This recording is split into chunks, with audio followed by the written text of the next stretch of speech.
right, guys, we're going to learn how to make a bow that has a print or lettering so that you can have a finished product where the lettering is all facing the correct direction or your pattern or print on your bow.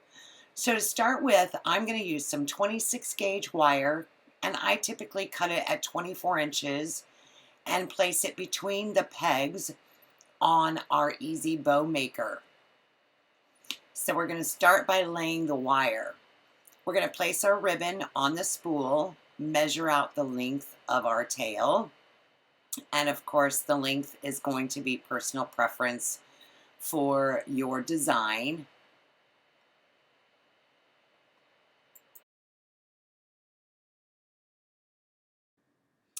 Now, as we place the ribbon in between the pegs, we're going to give it a twist so that our pretty side is facing upward.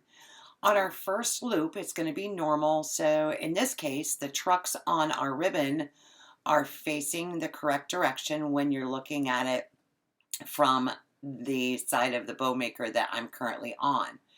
Now you'll notice as we place the second loop, the trucks are upside down.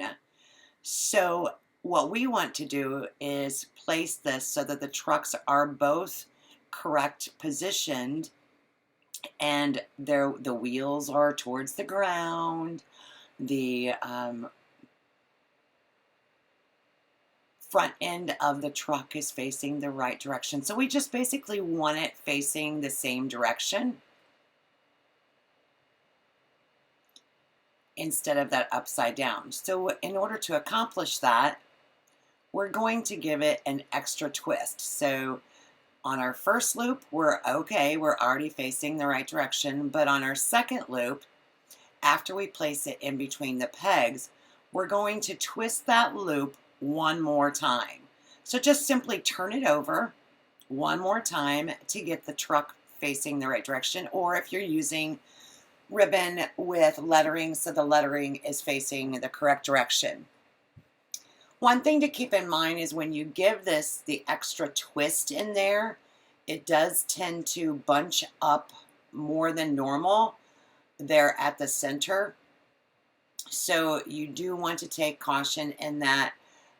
You're going to want to make sure that your ribbon is laying flat and is not all pleated together so that when you remove your bow, you have a nice smooth transition there. So once again, on this last one, we're going to twist that last loop that's currently upside down and give it one extra twist. Just twist that wired ribbon around and face it the right direction.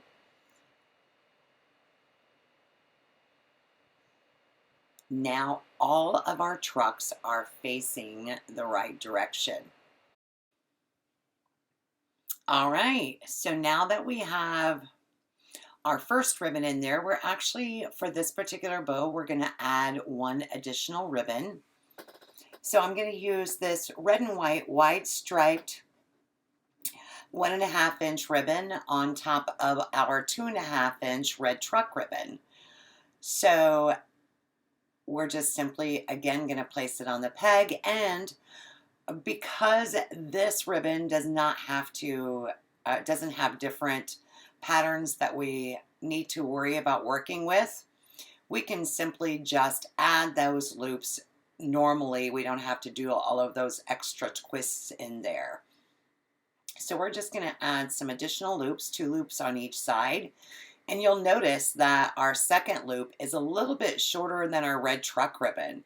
So on our bow, the bottom ribbon is 2.5 inches, and it is a 5-inch loop on each side. 3 loops on the left, 3 loops on the right. The 1.5 inch red and white wide striped ribbon, we're going a little bit shorter than that 5-inch. And coming in just a little bit, and we're doing 2 loops on each side. So now we're taking our wire and I'm going to tie that around the bow so that I can keep it all together and so that I don't lose my ribbons as I take it out of the easy bow maker. So I'm just going to lift that off there, Move that to the side, and now my wire is already attached to my bow. So I'm going to twist my bow to tighten that wire around there. Remember, it is best practice to twist the ribbon, not the wire. That will actually give you a tighter, secure wire, and your ribbon won't move around on you when you go to fluff it. So that takes a little bit of practice. Just practice, guys, on tightening that wire, or if you use a pipe cleaner or zip tie, whatever your preference is. I know that some folks use different things, and I do too, depending on what the bow is going to be attached to. All right, so now you can see our finished bow where all of the trucks are facing the right direction. Now, of course, the tails